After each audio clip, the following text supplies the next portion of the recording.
उत्तराखंड देहरादून में जारी कुंभ का मेला मुल्क भर में कोरोना वायरस के मरीजों में इजाफे का सबब बन सकता है। ये हम नहीं कह रहे हैं, बल्कि सेंट्रल गवर्नमेंट की एक्सपर्ट कमेटी ने उत्तराखंड गवर्नमेंट को एक लेटर लिखते हुए कुंभ मेले के दौरान सख्त एहतियात बरतने की हिदायत जारी की है। हिंदुस्तान में 12 ऐसी रियासतें हैं जहां पर डेली कोरोना केसेस में इजाफा हो रहा है, मरीज बढ़ते जा रहे हैं, लेकिन कुंभ का मेला जारी है जहां लाखों लोग पवित्र स्नान के लिए जमा हो रहे हैं। कुंभ के मेले में रोजाना 50,000 कोरोना वायरस टेस्ट किए जा रहे हैं या नहीं, अगर इसका जायजा ले तो पता चलेगा कि खुद उत्तराखंड हुकूमत ये कह रही है कि 50,000 टेस्टिंग किट्स डेली उनके पास अवेलेबल नहीं है। जब यह सूरत हाल है तो ऐसे में लाखों अफराद को एक जगह जमा होने किस तरह से दिया गया। इतना ही नहीं, जब कुंभ का मेला शुरू किया जा रहा था उससे पहले सेंट्रल गवर्नमेंट की कमेटी ने विजिट करने के बाद ये कंडीशन लगाई थी कि कुंभ के मेले में शिरकत के लिए कोरोना नेगेटिव रिपोर्ट साथ रखनी होगी।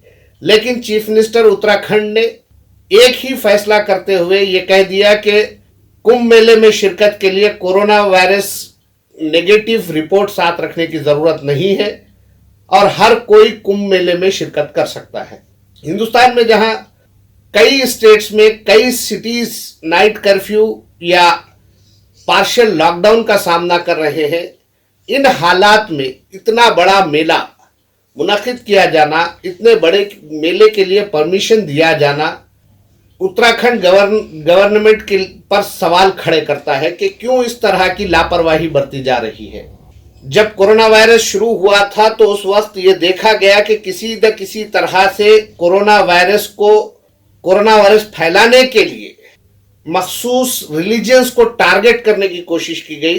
लेकिन अब जबकि तेजी से पिछले 10-15 दिन में केसेस बढ़ रहे हैं, महाराष्ट्र में कई सिटीज पार्शियल लॉकडाउन का सामना कर रहे हैं, गुजरात में कई सिटीज में रात का कर्फ्यू है, मध्य प्रदेश मुतासिर है, कर्नाटक केरला मुतासिर है, तेलंगाना इस बात पर गौर कर रहा है कि रात का कर्फ्यू लगाया जाए या फिर वीकेंड लॉकडाउन किया जाए, स्कूल्स बंद करने की बात की जा रही है। ऐसे में कुंभ मेले में शिरकत की उत्तराखंड गवर्नमेंट चीफ मिनिस्टर की जानिब से दावत दिया जाना और उन 12 स्टेट से भी लोगों का कुंभ के मेले में पहुंचना, वहां के लोगों के लिए भी सिक्योरिटी का मसला हो जाता है, उनकी सेहत मुतासिर हो सकती है। उत्तराखंड में भी तेजी से कोरोना वायरस के केसेस बढ़ सकते हैं।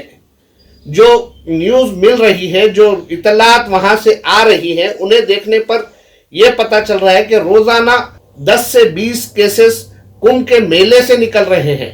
जो अफेक्टेड पेशेंट्स मेले में हैं, उनका कांटेक्ट कितने लोगों से हो रहा है, कांटेक्ट ट्रेसिंग मुश्किल हो जाएगी।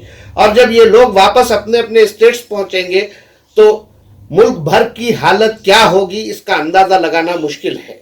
तेलंगाना में लॉकडाउन किया जाएगा या नहीं, नाइट कर्फ्यू होगा या नहीं, वीकेंड लॉकडाउन के बारे में हुकूमत सोच रही है। इस बारे में बहुत जल्द पिक्चर क्लियर हो जाएगी। लेकिन क्या तेलंगाना स्टेट इन हालात का सामना कर सकेगी? क्या तेलंगाना स्टेट कुंभ के मेले से वापस होने वालों के नेगेटिव रिपोर्ट कंपलसरी बनाएगी? ये एक अहम सवाल है, क्योंकि जो लोग अफेक्टेड लोगों के बीच रहकर आ रहे हैं, उनकी नेगेटिव रिपोर्ट हासिल करने के बाद ही उन्हें स्टेट में दाखिल होने दिया जाना जरूरी है। इसी तरह की कार्रवाई तेलंगाना स्टेट को महाराष्ट्र, कर्नाटक, केरला, गुजरात, मध्य प्रदेश से आने वालों के लिए भी करनी होगी, क्योंकि स्टेट बॉर्डर्स अगर सील नहीं किए जाते हैं, उनके नेगेटिव रिपोर्ट्स नहीं लिए जाते हैं, तो अफेक्टेड लोग जो उन स्टेट से आ रहे हैं वो तेलंगाना में, हैदराबाद में और हैदराबाद के अलावा दीगर डिस्ट्रिक्ट्स में भी दूसरों को अफेक्ट कर सकते हैं। अगर पिछले 1 साल में तेलंगाना के अलावा मुल्क की दीगर रियासतों में कोरोना वायरस से मुतासिर होने वालों की तादाद और ठीक होने वालों की तादाद का जायजा लिया जाए तो तेलंगाना ने बहुत अच्छा परफॉर्म किया है। लेकिन अब अगर मामूली गफलत भी बरती जाती है तो इसके संगीन नतायज बरामद हो सकते हैं। हिंदुस्तान में कोरोना वायरस के पेशेंट्स, कोरोना वायरस की डेथ और कोरोना वायरस की रिकवरी का अगर जायजा लिया जाए तो 21 मार्च 2021 तक जो फिगर रहा है वो कुछ इस तरह से है। टोटल केसेस हुए हैं 1,15,99,130, जिनमें से 1,11,30,288 रिकवरीज है, यानी 95.96% रिकवरी रेट हिंदुस्तान में रहा है। एक्टिव केसेस यानी जो अब भी कोरोना से मुतासिर हैं, जो लोग कोरोना का इलाज करवा रहे हैं, उनकी तादाद है 3,09,087, जो कि 2.66% होती है। कोरोना से हिंदुस्तान भर में जो डेथ हुई है उनकी तादाद 1,59,755 तक पहुंच चुकी है।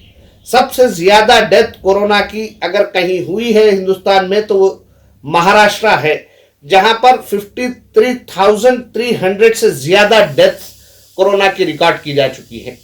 लेकिन तेलंगाना स्टेट में जहां पर 2 लाख से ज्यादा लोग रिकवर हुए हैं, बल्कि 2,98,000 से ज्यादा लोग रिकवर हुए हैं कोरोना से, उनमें सिर्फ 1,669 डेथ रिकॉर्ड की गई है। यानी डेथ का परसेंटेज जो रहा है वो 0.6% रहा। और तेलंगाना में आज जो एक्टिव केसेस हैं 2,804 केसेस एक्टिव रिकॉर्ड किए गए हैं, जिनका इलाज चल रहा है। इन हालात में अगर तेलंगाना को यही रोकना है और ज्यादा केसेस ना हो, इसके लिए इकदाम करना है, तो हुकूमत को आईसीएमआर के गाइडलाइंस को सख्ती से फॉलो करवाना चाहिए। हुकूमत की जानिब से कोशिश की जा रही है, कहा जा रहा है कि किसी भी तरह से आईसीएमआर के गाइडलाइंस को फॉलो किया जाए, लेकिन आईसीएमआर के गाइडलाइंस को फॉलो न करने वालों के खिलाफ क्या कार्रवाई की जा रही है। दिल्ली में हुकूमत ने मास्क न लगाने पर 2,000 रुपये तक के चालान किए हैं। यही हाल बॉम्बे में रहा है, महाराष्ट्र में रहा है, गुजरात में रहा है, केरला में रहा है। लेकिन हैदराबाद और तेलंगाना में सोशल डिस्टेंसिंग, मास्क का कंपल्शन, इन पर अमल न होने की वजह से केसेस और बढ़ सकते हैं। गवर्नमेंट इंप्लीमेंट करवाए या ना करवाए, अगर पब्लिक अपने तौर पर मास्क को कंपलसरी करती है और सोशल डिस्टेंसिंग मेंटेन की जाती है, तो ऐसी सूरत में केसेस पर कंट्रोल किया जा सकता है।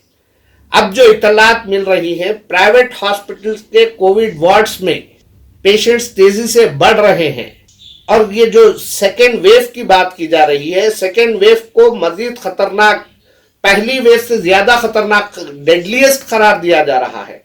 ऐसे में पब्लिक की भी जिम्मेदारी है कि वो बीमारी को फैलने से रोकने में अपना रोल प्ले करे।